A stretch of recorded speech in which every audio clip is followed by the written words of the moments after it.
with Good If It Goes Betting. It's me, my boy Shayne. Shayne, what's happening? What's good? Man, people need some money, Shayne. We need some money. Well, you know it. Football season's back. Let's make some money. Let's do it. Okay. So the last episode we had a Good If It Goes Betting. Shayne did some talking about future bets. So I just wanted him to come refresh us for some of y'all that may not have seen that episode or maybe new to the community. So Shayne, just take us away. We're gonna be talking about future bets today, starting with the AFC for the NFL football season this year. So just give us some info about what future betting is and what they can expect to kind of hear from us today.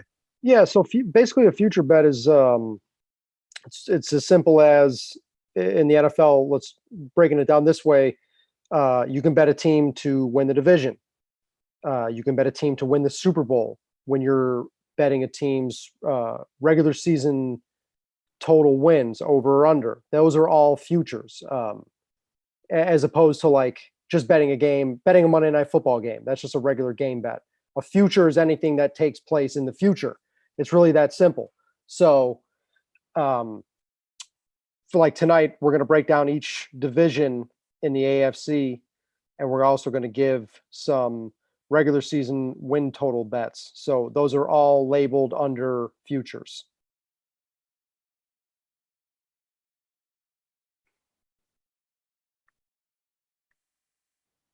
You're muted. My bad. 2021 is all about finding the damn mute button. 2020 is finding out how to zoom. 2021 is finding out how to use it. So, but yeah, I was saying, so we're gonna get right into some odds, and some picks, some stuff that we like. We're doing the AFC today. All future bets right now as we await the NFL season to start. So we'll start right with the AFC East. I'm gonna go division by division first. So AFC East, is Buffalo the favorite? Like AFC East, so we're not talking about New England Patriots. We are officially like in the new regime. So is Buffalo like, are they the daddy of the East? Like, what's going on? Talk to me about Bills Mafia and the rest of the East. So when me and Mike did our very first betting show together, when we gave some early plays, the one divisional bet that I made was the Buffalo Bills at minus 150 to win the AFC East. That number is still there. I looked today. I was honestly shocked. I thought that thing was going to get, as we were going to get closer to the season, and it still could go up a little bit, but I thought this should be higher than minus 200. I think still at minus 150, it's a great bet. It's like the betting market seems to think that Buffalo is going to regress a little bit, that they're going to take a step back. Well, I think it's the opposite. I think they're right there with Kansas City. And you look at this division, right? You got the Jets, who I think we all know are going to be terrible. Like, even if Zach Wilson turns out to be a really good player, that's not going to happen year one. And all reports are that he's struggled early in training camp. And like nothing, that roster is just not very good. Like, they are not going to contend for anything. They're probably a 4-win team. Then you look at the two other teams, New England. New England's has a quarterback controversy right now, right? Nobody really knows what they're going to do. Like, they think Cam's probably going to be the starter, but they eventually want to transition to Mac Jones. It's a legitimate question who's going to be the opening day starter there. So anytime you have a quarterback controversy in the middle of August, you don't have a team that's really threatening to contend. I didn't really like the moves New England made this offseason. They threw a ton of money at like mediocre at best guys. The Aguilar signing, Jonnu Smith, Henry, like, okay, these guys are decent, but like this isn't anything that I think is really going to matter. Like, New England at best, I think, is a 500 to, well, not 500 anymore because it's a 17-game season, but like they're an 8 or 9 win team at best. And then you get to the team that I think is, I've been saying this for a while, I just think they're overrated based on the fact that I don't think the quarterback can play. I don't think Tua is an NFL quarterback. He's really shown nothing. And you still have offensive line questions there. A mediocre at best defense. Like their best defensive players even want to be there. Like he was asking for a trade a week ago. I just don't. Again, like I think Miami is right. They're in that New England category of maybe 8 wins, maybe 9 wins. Like, do people not realize how good this Buffalo team is? They lost nothing. Like they're only going to get better. I just don't. At minus 150, I think it's a great bet. And it's my favorite. It's not even close. Like of all the future bets I've made, most of them have been small. This is by far my biggest bet. And like I could see them running. I think Buffalo is a 12 to 14 win team. And I can't make a case for any of those 3 other teams competing with them. Like the only thing that could derail Buffalo's season would be a Josh Allen injury. So I'm me personally, I would highly advise if you look around like that number's available. Rivers has Buffalo minus 150. Penny has them 150. Points bet is minus 150 also. Yeah, like that number is there. I think anything under like minus 225, it's still worth a bet. Yeah. I think this is a strong team. And don't forget too, home field advantage is back this year. Buffalo has a strong home field Bills advantage. Mafia. Bills Mafia. There's a common misconception made by like the blue check mark idiots, like the Jason McIntyres of the world that think they know about betting when they really don't. And that misconception is that every team gets 3 points built in for their home field advantage number. That couldn't be farther from the truth. Like you mean to tell me that Buffalo's home field advantage is the same as like one of the LA teams that gets no fans? No, Buffalo gets at least 3.5 points for home field advantage. So yeah. And then you look at Miami, they have a very small home field advantage. And they're supposed to be the second best team in this division. Okay, fine, I'll buy that. But they're not competing with Buffalo. Like this number is like I'm going to continue to drill this thing up until opening day, until that number is gone. Like I would get out right now, open your accounts, and fire away on Buffalo minus 150 to win the division. It's like I don't say this often in the NFL because it's a tough market to beat, but this is an insane number. I hear you.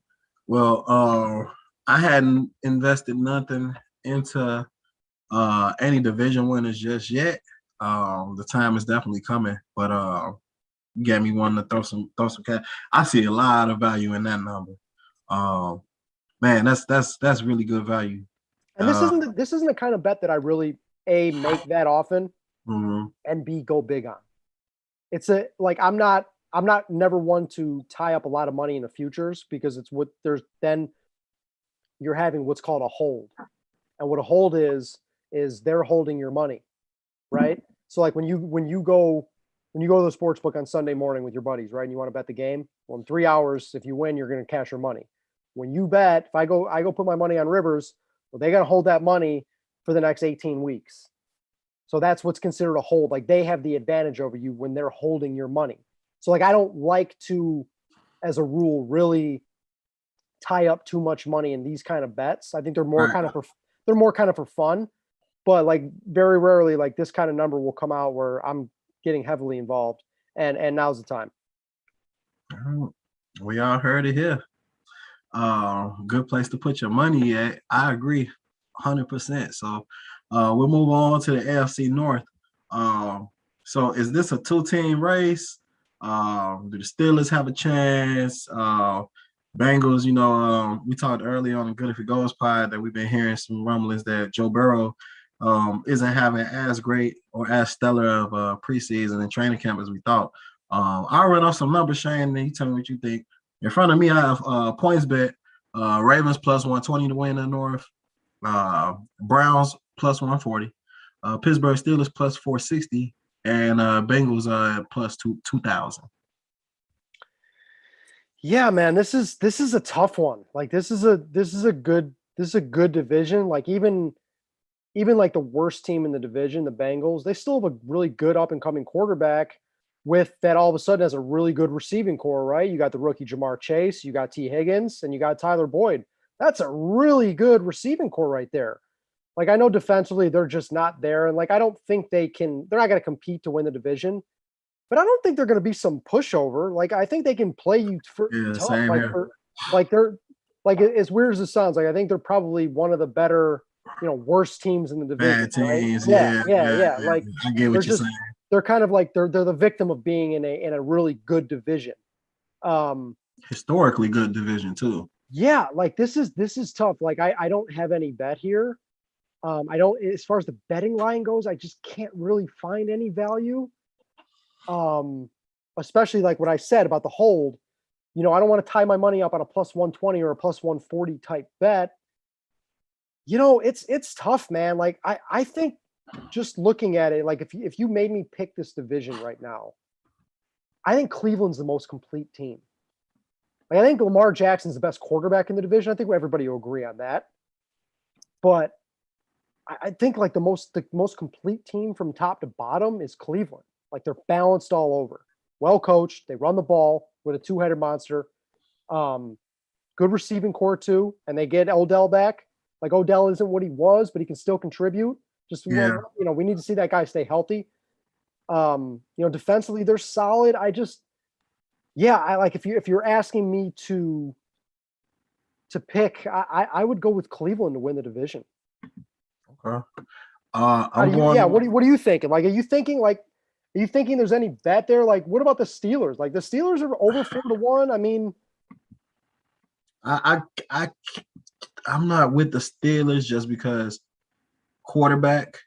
I really like Najee Harris. Yes. I think there's some the value's gone, but like he's probably a good bet to win rookie of the year, offensive rookie of the year. I really like Najee Harris. I also heard that James Washington was unhappy there. He ended up being a wide receiver one last year. But they say, he's unhappy. So I don't know. I just don't see value in there. If it starts with quarterback, and I can't lean on Big Ben. I can't trust Big Ben. No, man. Pittsburgh's got a good defense. We know that. Good receivers. Like they got Claypool, Deontay Johnson, and Juju. That's just like Cincy. That's like a nice three-headed receiving core. And I think they expect like a lot of stuff out of Najee Harris. Like I'm not a big fan of drafting running backs in the first round, but I think he's going to produce. Yeah. So like I think like everything's kind of there with Pittsburgh except the quarterback. Yeah. So I can't really get there to like they're like plus 450, 460. I can't get there. I would need a better line because like look at the two teams ahead of them. Cleveland and Baltimore are good teams. I think I will say this. I think Cleveland and Baltimore are both playoff teams. So I think whoever doesn't win the division, I think will get a wild card. Yeah, same here. So and I think the real bet is on Pittsburgh whether or not they're gonna make the playoffs. What, I think you got it's a line better there? value. Plus 170. To make the playoffs? Yeah. What's the no? Minus 215. Yeah, see, I would be kind of inclined to bet the minus 215 there, like to actually lay it. I think that's a decent bet because you got what, 3 wild cards now? I mean, yeah, I don't see wild cards, 17 games, like like is Big Ben gonna? I don't know, man. That's tough though because it's a good roster. It's a good roster. They're missing the quarterback, and I think we're gonna get to the AFC West in a minute, but I think there's one team out of that division that's definitely gonna be a wild card. So I think you have 2 teams for sure ahead of Pittsburgh to make a wild card, right? Yeah. Like I don't think the AFC East is going to produce a wild card. I think it's Buffalo's division, and I don't think any of those other teams can get there. Maybe if things break right for Miami, if I'm wrong about Tua and he's good, then they can be wrong, dog. I don't either. I don't either. I hear you though. I hear you though. But Pittsburgh's they're going to be like right on that brink. It's all going to be it's all going to come down to Roethlisberger, and I really would not have any faith putting my money into trusting him to hold up over now a 17-game season and being a playoff team. Same. All right. Well, who do you got in the division? What's your official pick? Because I went Browns by. Browns. I'm picking Baltimore. I'm picking Baltimore. Lamar. He's gonna be good for another 1,000-yard rushing season. I know Rashad Bateman just had an injury, so trying to get that chemistry with his receivers is gonna be tough for him. Still got good tight ends though. Running back core, I don't know what they're doing because you really can't really plan for that. The defense is all right. Yeah, they're like an opportunistic defense, right? They can turn you over. They're not gonna. It's they're not locked down, right? But they can turn you over, and they're not gonna be on the field quite often either. Right, so, because Baltimore's their drives are long. A lot of first downs in that Baltimore offense, especially with the running. And like you said, with the running back, J.K. Dobbins got to be the guy. I hope so. Like Harbaugh, I don't know what Harbaugh was doing last year. Like Gus Edwards and bringing like Ingram was in the mix still. And, Dobbins, make Dobbins your number one. He's good. Yeah, I agree. So that's who I want to. I'm going to go ahead and pick them. Like I was saying on the pod, I really don't believe in Baker Mayfield. But like you said, it's kind of like he's just above serviceable. But I don't know. We'll see though. But that's what I'm going with. I'm going Baltimore to win the North for sure. So we're going to the next division. We can go to the South. We can go to the AFC South. Okay. Tennessee. Don't see them really losing. Man, but all right, but shoot the odds out. Okay, so AFC South, which I was surprised when I looked at these. I was too. So Tennessee -115, Indy +145, Jacksonville +600, and then Texans +2,800, and that's on PointsBet. Okay. Illinois. All right. Let's start with the obvious. We know the Texans are probably the worst team in the league, right? They're probably the worst team in the league. I could see them winning 2 games. Yeah. I mean, I don't believe Deshaun Watson plays another down for that team. And I just think that team is just a complete dumpster fire, right? So we know that. Jags. Trevor Lawrence going to start. They're going to be improved, but not enough to really, make a difference. Like they're not going to, huh? They're not a threat. No, right. They're not a threat. So this is the most obvious 2-team race in the entire league, right? Like you have 2 teams that are not going to compete for the division title. And then you have 2 teams that are, man, I think this line on Tennessee is short, man. I can't really understand why they're only -115. I'm just trying to figure out what am I missing here, because a lot of times, and this should be a lesson to people. Quite often, you're not smarter than the market, right? There's a reason that a line is what it is, and these lines there's high limits on these lines, so you can get a lot of money. This isn't like one of those cheesy Bovada lines where the media tweets out that you can only get $25 down on. These are you get thousands and thousands of dollars down on these lines. So when something like this happens, I kind of sit back and say, okay, what am I missing? Because I don't really see how Tennessee is only -115 to win the division. You've got the other team, the only other team that can compete with you in the division. We don't have a clue who their quarterback is, right? Right. Carson Wentz has got this 5 to 12 week injury. Okay, let's say even if it's short term, let's say he plays week 1. Okay. Right. What have we seen from Carson Wentz to ever think that he can make it through a full season? Like I'm well aware, like that Indy does have a good roster, right? They just re-signed Leonard to that huge deal, gave him like quarterback money. Like they're solid. We know that. But like I'm just trying to, like, they have no backup quarterback either. Like their backup is Sam Ellinger, the rookie from Texas. And we know Carson Wentz. Like I've never been much of a Carson Wentz guy. Me neither. Don't get me started. We know that he can't make it through a season. Yeah. So like, what am I missing here, man? Like Tennessee, and like I'm not even trying to overrate the Julio. I think the Julio Jones trade is good, but it goes to 32. Like I don't think it's like it's huge, dog. It's huge. I know we've had this conversation before. You think it's bigger than I do. We okay. But like they're still like their has to be defense is one of not the- very good. This has the chance to be one of the best wide receiver cores probably last 2-3 seasons because AJ Brown was like he is trending like towards wide receiver one. He's Yeah, not the like best.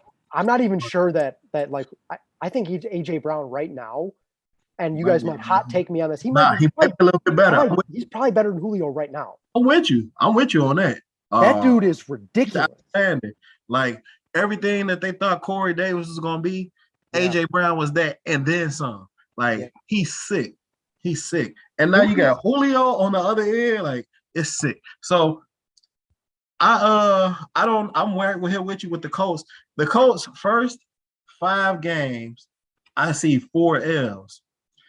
They open at home against Seattle. I think they're gonna lose, especially if they don't have their quarterback. Which even if they have their quarterback, I still think they're gonna lose. Week 2 at home, hosting LA Rams, which the Rams gonna have a game week 1. So whether they win or lose, like they gonna be coming with some heat, I believe. Then they got the Titans week 3 at Tennessee. I got the schedule up in front of me too. Yeah, to add to your point, I mean that 3-week stretch from 3 to 5 at Tennessee, at Miami, at Baltimore, and then at Baltimore. Miami, they'll get through it maybe, but and then like they don't have no bye week for a while. I think they have one of the later bye weeks, so it's like if Wentz do take a dive, you're not gonna have a bye week for a while to at least give yourself a week, off to get him back. So I just don't understand what's going on. If you look at the Titans schedule, the Titans schedule is strong. Also, they got a couple of the same matchups, but the Titans also got the Jets and the Jaguars and the Colts within the first. Like the Titans can easily go 5-0 in that same stretch. They get tougher towards the middle of their schedule because they got the Bills and the Chiefs back to back. I cannot get to this number. I'm not either. I cannot get to this number. I'm almost afraid to bet it because I know if I do, because they don't be wrong, like you said. It's a reason why the lines are the lines. There's a reason why quite often a line is a line. Now, for y'all watching, somebody might be listening. Somebody might be listening to this and saying, "Well, wait a minute, idiot, Shane, you just 15 minutes ago just told us about how this Buffalo line is way off." The reason I would say that's different is oftentimes when a team kind of comes out of nowhere and overachieves a little bit, right? Kind of comes like Buffalo did last year. They kind of came out of nowhere. Like nobody knew that Josh Allen was going to just take that step that he did, right? Right. I mean, he was right MVP there for 100% MVP ball. So I think a lot of the times what the market will do is we'll just kind of think that team that did that and that player that was that good is going to regress a little bit. And one of the reasons that I don't agree with market on this is, and no, they still have them the favorite at -150. So it's not like, they're a dog or something, but is why I will disagree with this is because I don't like, I'm not a fan of what they're going against. I don't think there's anything in that division that if you're a Buffalo backer scares you. Right? Like a lot of people do like Miami. I don't. People still have this perception that New England's going to come back to being New England. I don't. I see that happening more than Miami, and definitely more than the damn Jets because also Belichick coaching them up and everything goes right. And then I still don't think they'll win the division with that. Right. And then when you look at Tennessee, like, okay, I get it. Their defense was bad last year, right? They were getting torched. Like Lamar lit them up in the playoffs, then ran all over them. I mean, there was a lot of games like that game. Remember that game against Cleveland where they put up like 40? Mm-hmm. I mean, that's just, it's a bad defense, but I mean, offensively, there's still, you could make a case that Tennessee's offense is like right there or even better than some of these others. Like they're right there with Buffalo. Tannehill had 40 touchdowns. Tannehill had 40 touchdowns last year. Yeah, and they're well coached. And you know how I feel about coaching. You know how I feel about coaching. Yeah, he had 40 total touchdowns last year. Yeah, and then we haven't even talked about a guy like if if the league was still what it was 15 years ago, Derrick Henry probably would have won MVP last year. It's just not like it's just catered to the quarterback now. And obviously Rodgers was incredible, but I mean Derrick Henry had, and that's as good of a year for a running back that you're going to see. So I'm just like I'm just this is so intriguing to me because every single thing points to a Tennessee as the AFC South champion. And you're going to tell me that you're going to sit there at a high limit bet at minus 115? Something is just odd. Yeah, well, I don't know, but that's something I'm gonna definitely invest in myself. Tennessee Titans to win that South. That's what I'm going with. You going with Titans? You know what? I think that you and myself have talked me into, as soon as this is over, logging into a few different places and investing a little bit on the Titans to win the South. And you know what? If it's wrong, it's wrong. I cannot get to this number. Yeah, I like it a lot. So y'all heard it here. Titans minus 115 on sports points bet and a couple other places. I got it on points bet. We'll move on to AFC West. Yeah, this is Shane gave us some info, man, and had some really good insight on our last episode on this about a team coming out of here. So y'all know who I'm riding with. I'm riding with Kansas City, so I don't have no value here, so I won't be putting my money down. I got the Chiefs at minus 275. I'll go through everybody real quick before you give us your take, Shane. Chiefs minus 275. Chargers plus 500 to win the AFC West. Denver Broncos plus 700, and Las Vegas Raiders plus 1,300.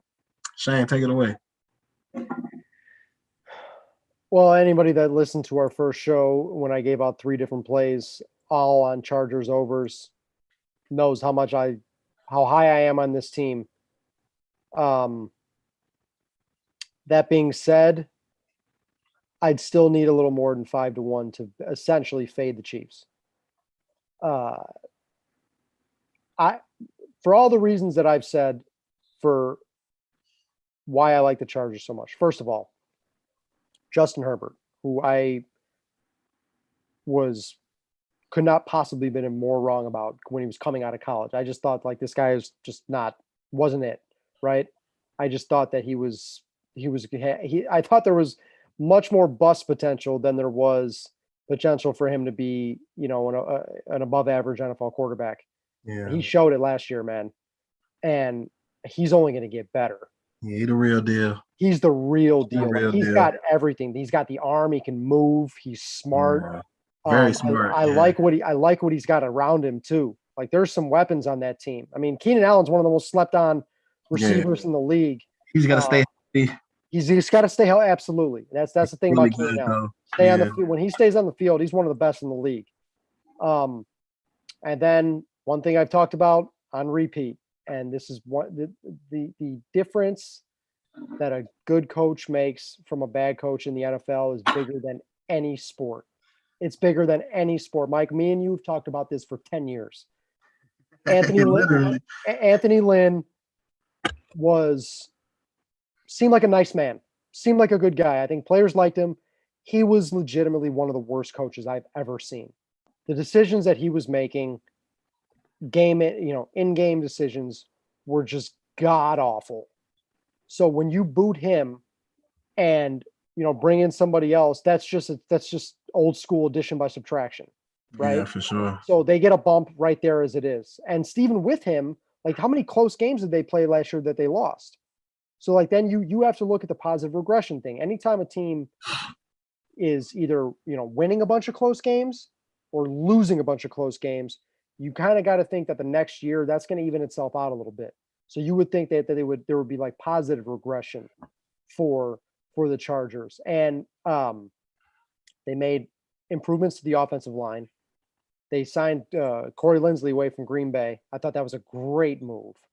That's their center now. It's just, I think everything's there for them to make a run. That being said, I still need a little bit of a better price than 5-1 to fade Kansas City. I mean, you still have the best player in the league. Great coach, just an all-around prolific offense, a good enough defense. They made improvements to their offensive line too, which was their problem in the Super Bowl. Like, there's no reason to think that the Chiefs, aren't going to be a 13 or 14 win team. Huh? So I would need a better price as far as the regular season division goes than I'm getting right now. And like, you look at the rest of the division, I don't like those other two teams. I don't like at all. Market is somewhat high on Denver this year because they do have, there are things to like about that roster, but when your quarterback controversy is Teddy Bridgewater and Drew Lock, I'm just not going to take you seriously. And then you look at the Raiders, just same thing, just not a team that can compete. I think they offensively, they can score. Like, I think they're going to be in a lot of games where we're on, Thursday nights, me and Mike, we're going to have plays on the over in their games because they can't stop a nosebleed, but they can score.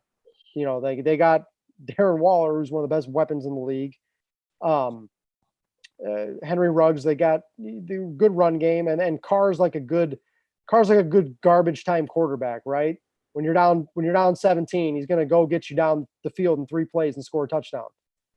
So I think like that's a team that will be looking at a lot of overs, but it's Kansas City's division to lose. Outside of an injury to Mahomes, I don't see, even though I'm as high as anybody on the Chargers, I can't see how Kansas City does not actually win the division. I'm with you, man. I'm sold on KC. And we could talk more about Super Bowl odds now, and some other stuff we like, because I got Kansas City not only making it, winning their division, winning the AFC, winning the Super Bowl. So yeah, we could talk some win totals. You want to talk some win totals first? Some win totals you like? Yeah, I added one more since our last show, and I don't think it's going to come as a surprise to you. It's not going to come as a surprise to you. It's not going to come as a surprise to anybody that's listening to the show. I am on the Miami Dolphins under 9.5 wins. For all, I cannot get there with Tua. I just do not think he's an NFL starting quarterback. He just ain't it, man. And like, then you have first of all, he came into the league with serious injury concerns, right? And those have not really gone away. And it's like, yeah, there's a good roster. Like, I thought the Jalen Waddle pick was good. Yeah, me too. I'm just not, looking at their schedule too. They got some tough game. Like, they're at Tampa. Some of the non-division games are at Tampa. They got to play Baltimore. They got to play like even Atlanta, the Colts. Like, those are teams that I think are better than them. I just can't find 10 wins in that schedule.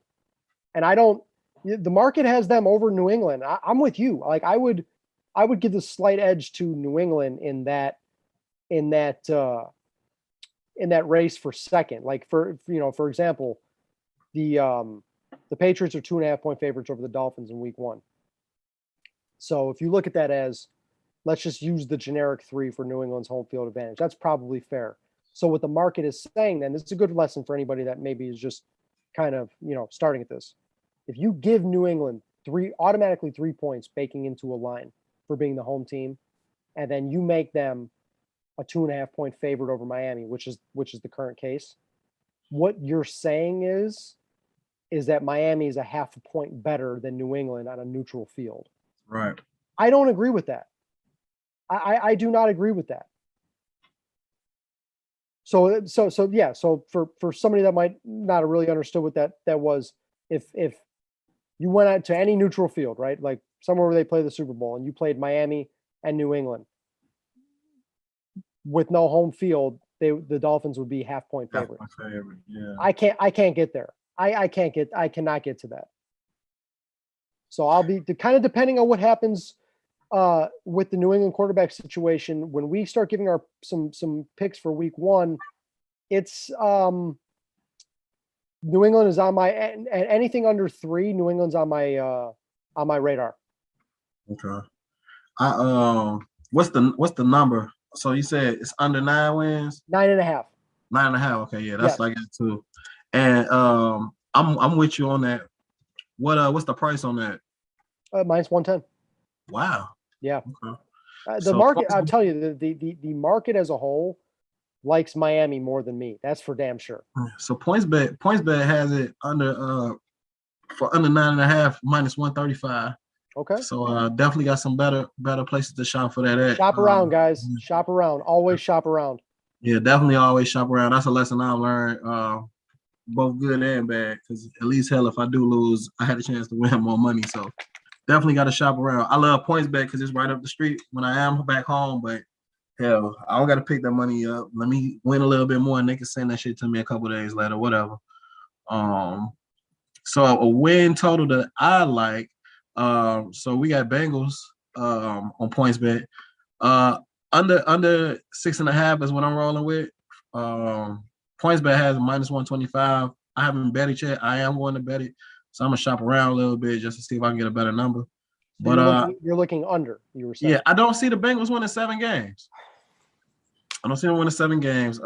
They definitely have some very winnable games on their schedule, but it's up for them to win. And hearing about Joe Burrow now, not to be a prisoner of the moment or anything, because I'm a big Burrow fan. But we just talked. They're not like gonna be like a just pushover team. That's the word used. But how many 4th place division teams win 7 games? And I know it's a 17-game season now, so you got to be careful about picking some of these totals now. You can't really go in thinking the way that you usually do. Well, at least for me, I just don't see them winning 7 games though. Looking at their schedule, it's already got 6 tough division games. It's a great point. If the Bengals went 0-6 in their division, I wouldn't be surprised, Nope. and I wouldn't be like, oh my God, they're terrible. It's just the 3 teams are just better than they are. And if they go 0-6, I really like my chances of them going under 7, winning less than 7 games. So that's what I'm rocking with. Bengals under 6.5 for a team total wins. I'm looking at their schedule now, and you're kind of talking me into maybe getting involved in this because I'm looking at outside the division, right? So this is, and that division's hard enough as it is. Right. It kind of reminds me of the NFC West. We're going to get to that next week. We're going to cover the NFC as a whole in our next show. So I'm looking at their non-divisional games. They have to host. They host Minnesota week 1, and they're a 3-point dog in that game. They also host Green Bay. So if they're a 3-point dog to Minnesota, they're going to be at least a 4.5, 5-point dog to Green Bay at home. And then you got to go to Chicago where they're going to be a dog. Week 2. You got to go to Denver, which is always a hard place to play. Mm-hmm. They play Kansas City. They play the 49ers. They play the Chargers. Yeah, like that's not a very, for a last place team, that's not a very forgiving schedule. Like those are some tough games there to go along with the division. Tough. So I'm with you. I'm kind of trying to see where are 7 wins coming from. Like I'm not sure. I think we covered it too. Like we both agree that like offensively, like there's some potential there. Like they can score some points, but is that going to translate into wins? That's the thing, right. Like you hear all these good young guys and you kind of get excited about it, but then you have to really look at it as, is this going to translate to winning a football game? Mm-hmm. Like this isn't fantasy. Like where, we know these guys are going to put up some numbers, right? But like we're talking about wins and losses here. So, I think you kind of convinced me there. Yeah, I like that number. I just don't see them winning 7 games. Like I think that's asking a lot. And like, what Burrow play? Like 6, 7 games last season? Like, did he get to 10 games? I don't think. So you got a guy who's basically restarting, That was a major knee surgery too. Like it wasn't it was ACL and MCL. Was one of those, right? Yeah, it was terrible. Yeah. And like he looked great. Like he was tearing it up. It would have been definitely a 2-dog race between him and Herbert for sure. And I still think Joe Burrow is going to be a great quarterback in the league. I think he's really good. Yeah, it's all about situation too. what quarterback in the league would have had success behind that offensive line? Yeah. You know, like we saw this. Look at the Super Bowl, Patrick Mahomes. You know, Right. he's running for his life every play. Running for his life. You're And only still making plays. Yeah, like you can only go as far as your offensive line takes you. Yeah. So, okay, so that's the win totals. We talked some division winning stuff. What you think about Super Bowl odds? Want to get in a little bit, or any other fun bets that you've seen? Any fun markets you've seen? We can dabble in the Super Bowl. I mean, 33-1, 34-1 is still out there on the Chargers. Like I think them and then Buffalo at like 12-1, just from an AFC perspective. I think those are both worth plays. Now, the $1 million question is, can you beat the Chiefs? Can you get through Kansas City? And you know me, I was all over Buffalo all year last year.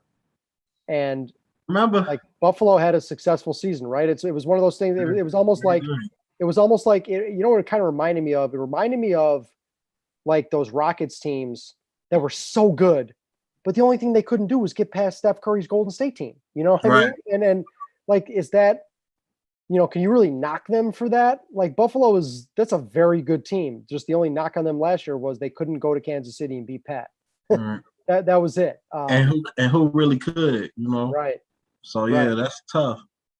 I mean, so I would advise throw a little something on Buffalo at 12-1 and the Chargers at 33-1. I think there's value in both. Yeah.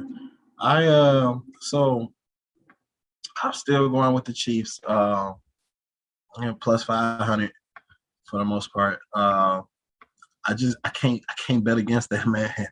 I can't bet against them. And I ended up eating the inevitable crow last year, of course. But at the same time, I just can't go against them.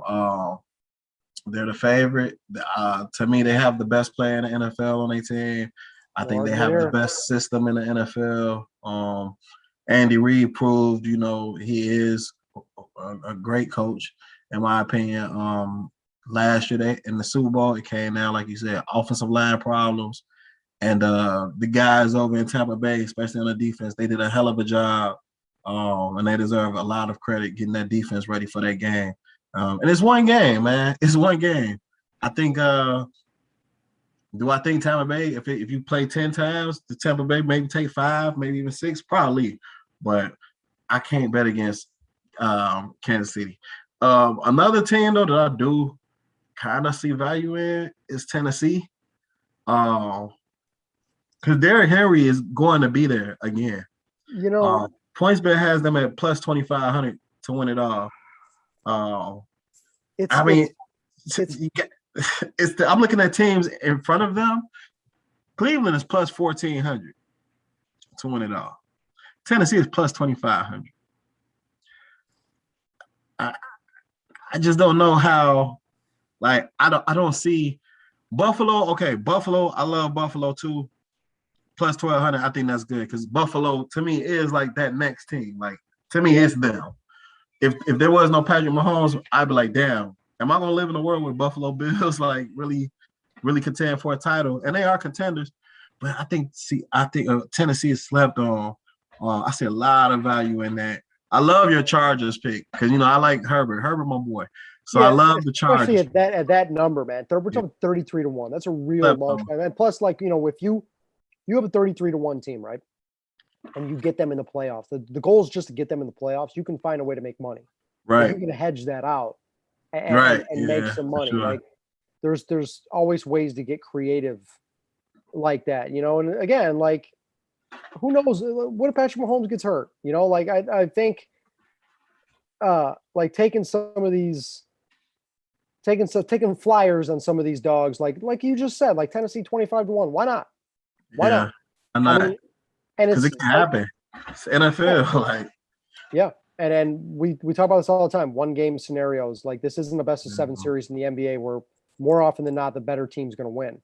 Right. In the NFL, it's just not always the case. It's home field. Somebody knocked the Chiefs off, and Tennessee's at home. Hey, AFC Championship game. and Derrick Henry just gets to just run. Like, so that's how I'm thinking. Yeah, you want to tackle Derrick Henry in January? It's you better like that they had a 10-0 lead on Baltimore in that game last year, and then Lamar just went nuts. Yeah, and like you said, it was bad defense, which Tennessee had one of the better defenses over there. Because I've been on Tennessee the last couple of years. That was the worst defensive output they put out in some years, because they would give up yards, both rushing and receiving, but they would give up a lot of points. And that's the important thing. But like last year, they scored so many damn points too. You want to know what I remember the most from that Tennessee-Baltimore playoff game? Baltimore's up 7 in the fourth quarter, I believe.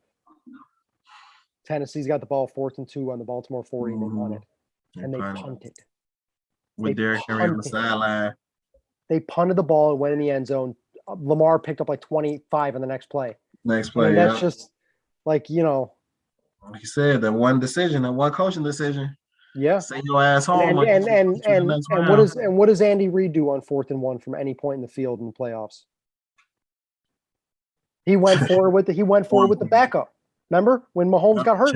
Chad Henne, which was probably one of that saved the home field for sure. Like, absolutely, it saved my damn money. Yeah.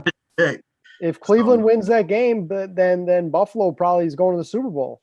Well, so yeah, that's how me and you pretty much see eye to eye on a lot of the things in the AFC. I just don't really see any like surprise teams, like kind of coming out of nowhere. Yeah. And like taking that next step. I think everybody's kind of spoken for. And I guess that's why they're a surprise. I guess that's why it's a surprise, because I don't see it either. If it's out there, I don't see it. If it's out there, it's somebody that's going to have me fooled, because I'm just looking at some of these second tier teams in these divisions, and I'm just like, there's nothing there that makes me think, they're about to go. Like I don't really see there being a Josh Allen.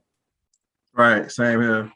Not this year, but that's what makes the NFL so damn exciting, man. Because we can do all the reading and scouting and all that. One, maybe, just maybe, and maybe I'm getting a little crazy here, but maybe Trevor Lawrence and the Jags get good quicker than we kind of realize. Maybe. Like, it's a bad division. We agree on that. Bad division. Get wins. I mean, it's not like they're playing in the AFC North. So I'm just kind of, it's just that's the only thing else can say. Maybe like Jacksonville can kind of make that, like they make that improvement like quicker than we realize. Because we all agree Lawrence is that guy. Yeah. So, I mean, we'll see. Yeah. Well, we got plenty more to talk about. Next week we'll come with some more knowledge. We always want to try to give a little knowledge. Shane kick his game. Y'all know I'm y'all hosts with the mostest, so I'm definitely gonna come behind and support whatever we talking about. Next week we'll do some NFC talk, and we'll try to get into some NCAA too. Maybe we'll sprinkle a little NCAA since that's coming up too. Absolutely. So, yeah, because I can't wait. Absolutely, that's going to be a staple of our show is NCAA. Definitely. Well, y'all get used to seeing us on Thursdays. Shane, I appreciate you, dog. Everything you brought. Yes, sir.